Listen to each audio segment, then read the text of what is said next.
que o ministro da Justiça, Flávio Dino, acionará hoje o Ministério Público Federal contra o desembargador Mário Elton Jorge, que disse que o Paraná tem nível cultural superior ao Norte e o Nordeste, um verdadeiro absurdo, e não tem jogo político dos outros estados. Dino também cobrará providências do Conselho Nacional de Justiça, que ontem já havia aberto uma apuração contra o magistrado. Mais um absurdo do Brasil, né, Guilherme? Pois é, Roberto, e essa ação do Dino é muito importante, né? Vamos lembrar a frase do Mário Elton Jorge, desse desembargador, que ele falou na quinta-feira passada, numa sessão do TJ do Paraná. Ele disse o seguinte: é uma roubalheira generalizada. E isso no Paraná, que é um estado que tem um nível cultural superior ao norte do país, nordeste, etc. É um país que não tem esse jogo político dos outros estados. Aqui no Paraná é uma vergonha, afirmou, chamando o Paraná de país, né? Se referindo ao Paraná como se ele fosse um país. Isso não é novo, né, gente? A gente sabe que existe esse sentimento por parte de muitas pessoas que vivem na região sul, na região sudeste, em relação ao nordeste, ao norte do país. Enfim, a gente sabe, é um grandíssimo preconceito, em muitos casos racismo, um ódio pela diversidade, um ódio em relação a outras partes do país. E essa visão ela se manifesta muito nas eleições, né? A gente vê isso com muita frequência quando a região Nordeste, por exemplo, dá margens expressivas de votação para o Partido dos Trabalhadores e a região Sul elege seus adversários. Isso a gente vê com muita frequência acontecer nesses períodos. Essas declarações de cunho preconceituoso, de cunho racista, e é muito importante que a gente não normalize isso. E essa atitude do Dino pode ser mais um movimento importante nessa direção, para que pessoas que falem isso sejam responsabilizadas e isso não só sirva como o que será, né, eventualmente uma punição dessas pessoas, mas também como algo pedagógico para que não seja feito de novo. Tá certo. Vamos chamar o Edu Moreira para a nossa conversa. Bom dia, Eduardo Moreira, recuperado de ontem? Recuperado nunca, mas disposto para a luta sempre.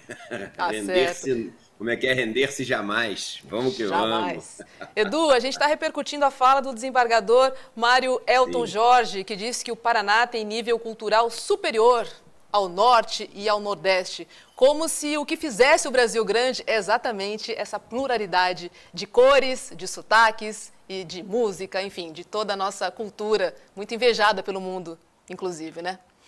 Você sabe o que o Bolsonaro deixou de legado, que é asqueroso, mas é importante para a gente?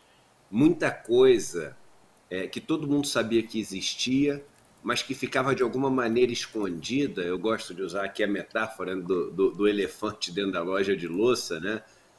Mas que elefante? Não tem elefante. Como é que você esconde um elefante? Você não consegue esconder um elefante dentro de uma loja de louça. Mas tinha muita gente que conseguia, né? E durante o período Bolsonaro, essa turma foi começando devagarzinho a perder o medo de falar as coisas, e aí de repente a gente viu o Guedes numa entrevista, Roberta, você se lembra falando das empregadas domésticas lá no começo? Ele falava o seguinte: poxa, gente, mas o negócio estava num nível que empregada doméstica estava indo para Disney. Todo mundo sabe que as pessoas muito ricas no Brasil, tentando não usar o termo elite econômica, né? O Emicida fala muito de não usar esse termo, mas todo mundo sabe que as pessoas muito ricas no Brasil pensam assim. Todo mundo sabe que as pessoas muito ricas no Brasil, elas são muito racistas, ou quase todas as pessoas, dá quase para arriscar o todas, né? Porque tem aquelas que são racistas, mas se reconhecem racistas e tentam de alguma maneira domar esse monstro enfim, e ir ali se consertando ao longo do tempo, né? Porque é difícil pra caramba, porque isso que é o racismo estrutural, aquele que é impregnado desde pequeno com as piadinhas que você fala, com as histórias que você ouve, que são para te tornar mais racista, etc. Mas quando o Bolsonaro chega e faz a piada dos quilombos, etc., chama o cara de o negão aqui, porque o cabelo do outro, que tem até barata, não sei o quê, ele fala o que essas pessoas pensam e todo mundo diz que não tem racismo. Eu já entrevistei o Mourão uma vez, William. Eu entrevistei quando eu estava na Jovem Pan, 40 dias que eu passei lá, e o Mourão falou para mim, tá, em Folha de São Paulo, em tudo que é lugar, no Brasil não existe racismo.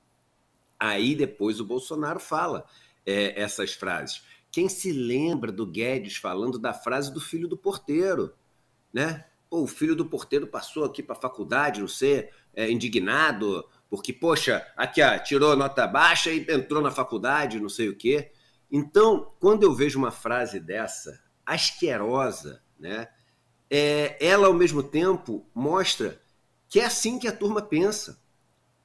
É assim que a turma pensa. E é claro que a gente fica absolutamente indignado, é claro que tem que meter processo, é claro que tem que enfrentar, mas, ao mesmo tempo, isso deveria servir daquela luz que acende e fala assim, olha, não pode mais falar que não tem. Não pode mais falar que não tem preconceito contra o povo do Norte e do Nordeste. Não pode mais falar que não tem racismo estrutural no Brasil.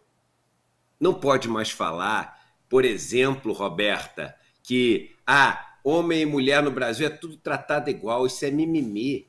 Quando paga menos, é porque também trabalha menos. Porque tem que trabalhar menos, porque tem que cuidar da casa. Ficar grávida, olha que loucura. Ficar grávida, né?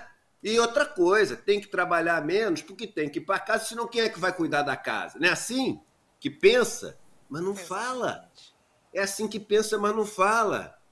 William, no Brasil não tem mais essa história de preconceito contra a população LGBTQIA+, não tem, todo mundo é respeitado, você vê. Agora, poxa, eu acho cada um na sua, aí de repente um cara dá um beijo na boca do outro, assim, pô, mas que falta de respeito. Aí vem aquela frase que o William já deve ter ouvido várias vezes também.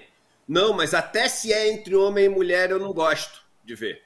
O cara fala. Que é a história do, eu tenho até um cara que é meu amigo que é negro.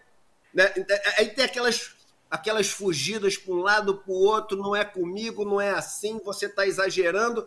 Aí, de repente, vem um cara como esse e deixa tudo nítido pra gente. Então, é uma frase, né? É uma fala, é algo que nos provoca repulsa, mas escancara algo que foi, durante muito tempo, escondido, posto de lado, e quem falava que era contra, essa turma da esquerda radical, essa turma do mimimi, essa turma que quer criar casa onde não tem. Vamos todo mundo pensar junto. Roberta, poxa, não são as vidas negras que importam, todas as vidas importam, não é? Não é isso que a turma fala?